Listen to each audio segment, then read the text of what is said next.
Hello students, how are you all? And today we discuss the last model of solving linear programming problem, which is nothing but duality.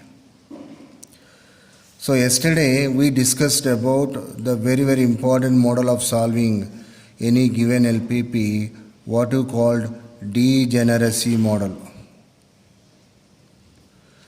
Degeneracy. Okay. Now what do you need degeneracy? The degeneracy is nothing but under minimum ratio columns. Okay.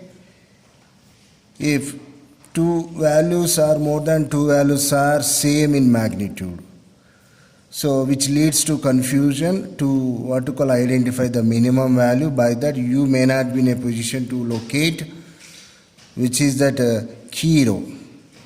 You know how to do whenever degeneracy arises. What we are doing, again we are creating one more simplex table, but this time we rewrite all the columns in such a way that first identity matrix comes, and after that instead of that XB values, we consider the columns of the identity matrix as XB values, I mean to say as RHS values. And like that we proceed, and yesterday we solved one problem. Now today we go for the last model of solving linear programming problem, which is nothing but duality. The name itself indicating that dual in nature. Dual means double, isn't it? Yes. Just like what you called human beings, in the linear programming problems also, you will find two problems.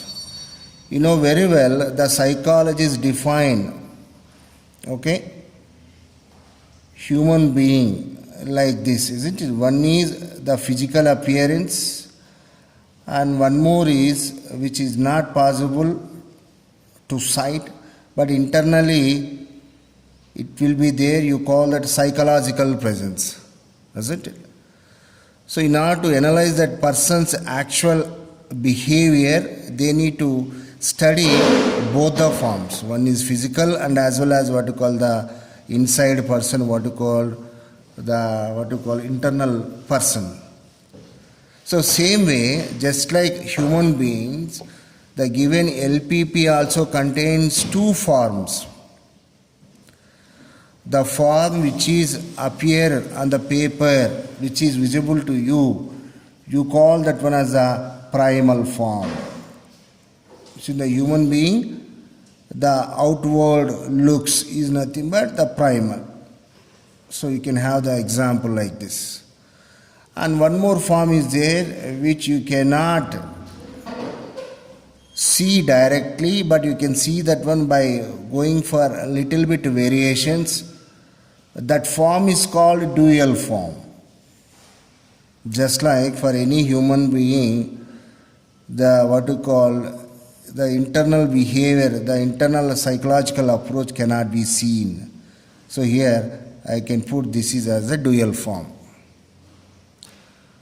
So you can compare the reality with that of what you call the linear programming problem. Just like reality, in the linear programming problems also two forms will be there. One is called the primal form and one more is called the dual form. The primal form is whichever is there on the paper. The dual form is after the conversion, after little bit changes you get that form. Then how do you define? Define the duality. Very important definition. The duality is nothing but every linear programming problem contains two forms.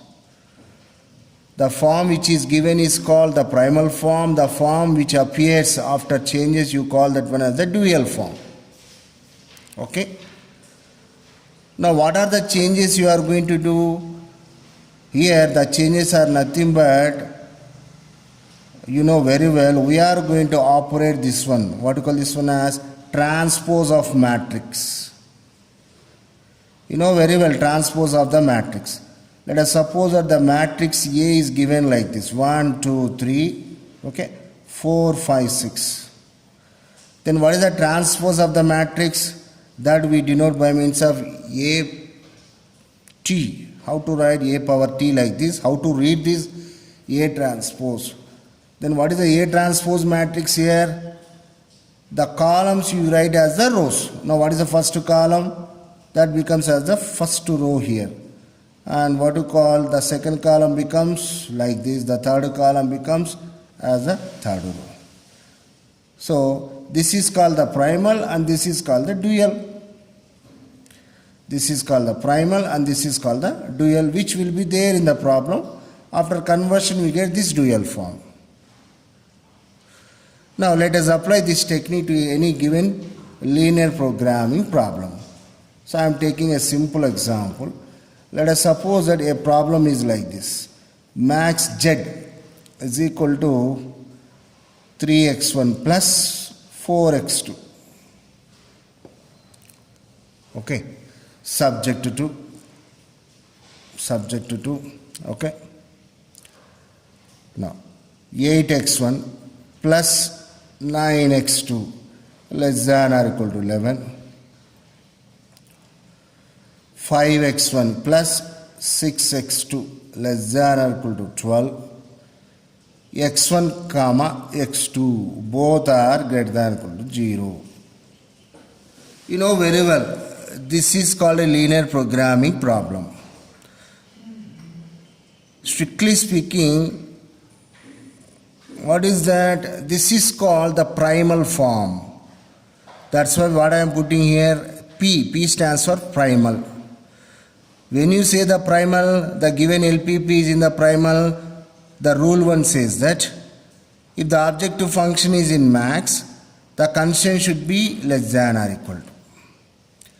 If the objective function is in min, the constraint should be of greater than or equal to. If these two rules are satisfied, then you call that one as the standard primal form. Whenever the given LPP is in the standard primal form, then only you can write that one more form, what you call that dual form. So these two are called the rules for the writing the dual of a standard primal form. Everybody cannot become soldier. You know very well, to become a soldier you should have certain weight, certain height, certain power to the eyes, isn't it? So based upon these qualities only you will be recruited as an army person. Same way, whenever the given LPP is given to you, directly cannot write the dual form of that. You underline this point. So, to write the dual of any LPP, first you should check whether that is in the standard primal form or not. Then what are the properties of the standard primal form? The properties of the standard primal form are, if the objective function is max, the constraint should be less than or equal to. If the objective function is in min, the constraint should be of greater than or equal to. I am not saying the RHS value should be positives, be careful. The RHS should be positives means that is simplex method. Now we are discussing about duality, don't confuse with the rules. That's why sometimes you need to by heart the rules. What are the rules for applying simplex method? Objective function should be in maximization. All RHS values should be positives. Then we involve slacks or surplus or artificial variables based upon the nature of the constraints. But here what is the topic? Duality. So duality means the dual nature, double nature. So to write the dual form of the given LPP, first that given LPP is in the standard primal form or not, you need to check. What are the rules for whether the given form is in standard primal form or not? The rules or properties are, if the objective function is max, the constraint should be less than or equal to. If the objective function is in min, the constraint should be greater than or equal. Then you call that standard primal form. For that you can write dual form by using what technique? Transpose of the matrix technique. What do you mean transpose of the matrix technique? Writing rows into columns, or else writing columns into rows. Both are same. Okay.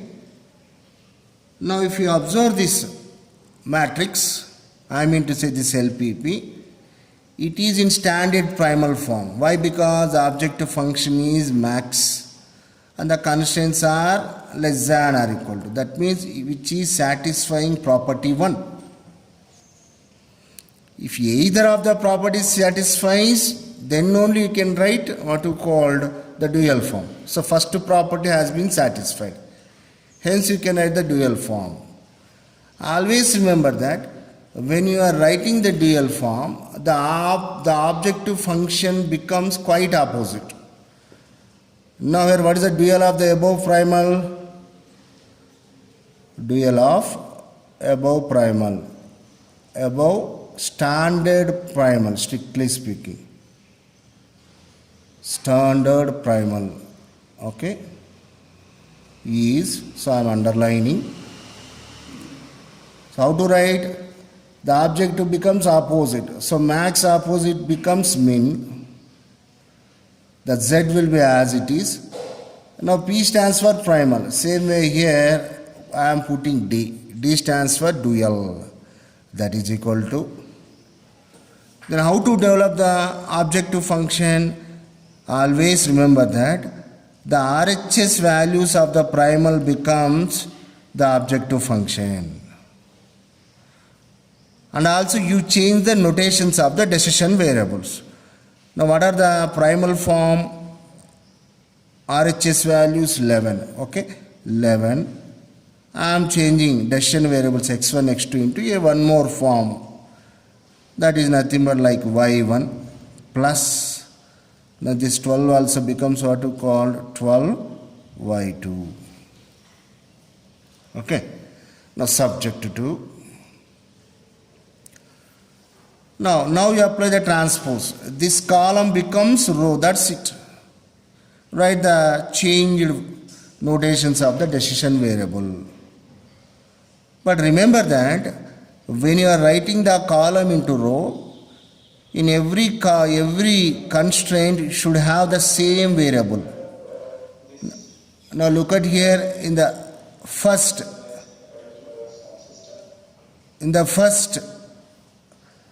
constraint, the decision variable is x1. In the second constraint also the decision variable is x1. That means there is no missing variable. Hence both are eligible to become as a constraint. But you have to change the notation. So column. So what you get now? 8. This first x1 becomes y1 plus 5. Okay. The second x1 becomes, what is that? y2. Now what is the first constraint? Primal form, less than or equal to. Now it becomes greater than or equal to. Now the first coefficient of objective function comes down or becomes as a RHS value. Now same way, x2 is there is no missing value. Hence, what is the second constraint? 9 y1 plus 6 y2. What is this form? Less than or equal to. Quite opposite. Greater than or equal to. Now what is the next coefficient of objective function of primal form? 4. That becomes the next RHS value. That's all. Now what is the non-negativity restriction here? y1, y2 greater than or equal to 0. Okay. Now this is what you call this form? Dual form. This form what you called? Primal. Okay. You solve primal dual for both the thing, the answer is going to be same. What do you mean by that? Max ZP is equal to always min ZD. This is very, very important. We will see in the next problem. Always in the primal and dual form, the primal form answer is equal to the dual form answer. Max ZP is equal to min ZD. If not, your problem is wrong. But decision variables x1, x2, y1, y2 values are going to change. But finally, both the objective function give same answer. That is the benefit of what you call the duality. So you call that actual benefit. What is the benefit of the duality? You can have the same answers. Now see here, you know very well, whenever greater than or equal to condition is there, you need to involve surplus and artificial variables, and you need to get minus m, big M method. The big M method is a very, very difficult method. Now for this problem, if you solve the primal form, it is so easy. Only slack variables you involve, okay, and directly by applying the simplex method you get the answer.